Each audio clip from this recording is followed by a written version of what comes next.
live from Paris. Max Kaiser, journalist and broadcaster, joins me now. Max, there's been higher inflation. There's been talk of a death of liquidity, easy money in the markets. You've been predicting a recession in the U.S. for some years. Do you think the root cause are decisions in the U.S. to print money? Do you think it's a bit like Weimar Germany, which of course led to World War II?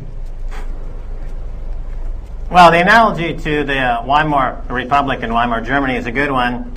The U.S. is attempting to inflate its way out of the dollar crisis, and this is only causing the price of commodities priced in dollars, like food and oil, to continue to go up. So when people look at the price of oil and they say, well, why is the price going up?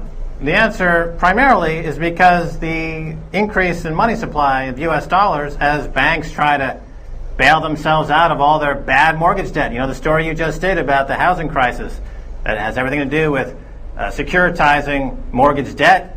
Now that those debts have gone bad, the banks are trying to bail themselves out, print more money, makes the price of oil and food go up. It's as simple as that. Was no one counting how much money was being printed at the Federal Reserve?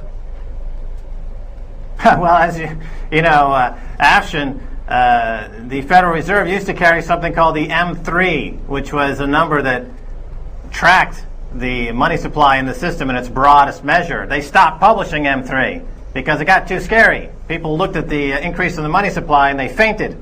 They were shocked. So it became like a horror movie.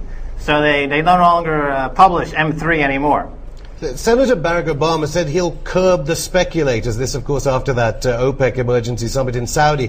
Can you just take us back to the Clinton era and the Glass-Steagall Act and explain how legislation has got the U.S. in such a mess? Well, you're asking two different questions there, but let's talk about the speculation. The speculators are the scapegoat for this current run-up in energy prices.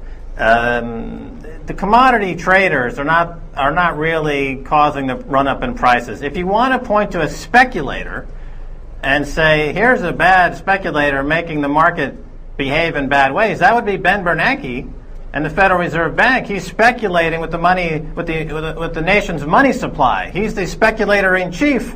And Hank Paulson over there at the Treasury. Those guys are speculating. And they're speculating by betting that America economy is going to suddenly have a spurt in growth to bail out all this, to clean up all this excess money supply.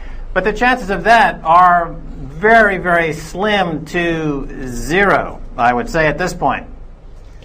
Some believe that corporations wield more power than people on Capitol Hill or in Brussels. But how do they benefit out of this crisis? And on the foreign policy agenda, how would they benefit from more sanctions on Iran? I know I'm giving you two questions at a time because, of course, the EU has announced You're giving me multiple questions, Ashton. That's right.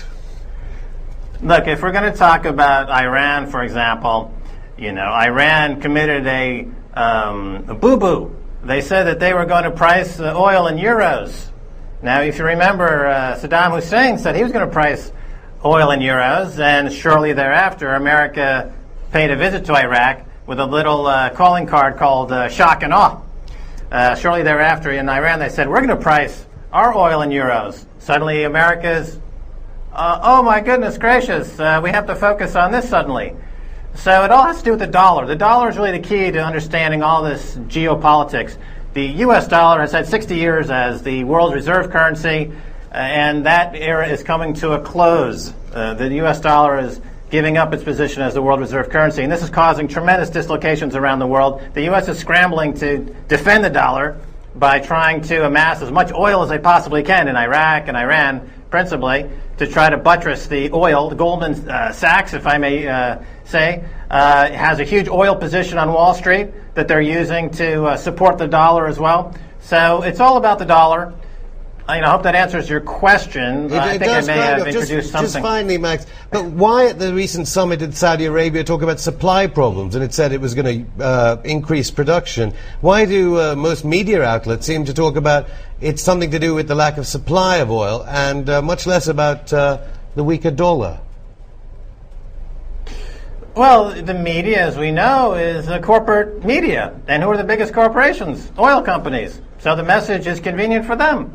It's not a transparent media. It's not a media driven by any journalistic standards. It's media driven by ratings, corporate ratings. So naturally, the story that plays well, the wedge issue, that plays well on the Fox News and what are called the red states in America. These are people who are not known for their nuance in interpreting the news. This is what they go with. I feel bad because many, many Americans are left completely bewildered why their standard of living is collapsing, while the price of oil is skyrocketing. Price of oil is going to 160 next, on its way to 200. Goldman Sachs has a report saying it's going to 200 and above. It's no secret the price of oil is going to $200. It means the price of gas is going to $5, $6, $7 a gallon in the U.S. If you live in the suburbs, how are you going to drive from the grocery store back to your home? You can't afford the transportation. It's a complete, utter lunacy, but there you have it, Max Keiser, journalist and broadcaster, live from Paris. Thank you for joining me. When we are successful, and we will be, we have a real chance at this new world order. This is the end for you, my master.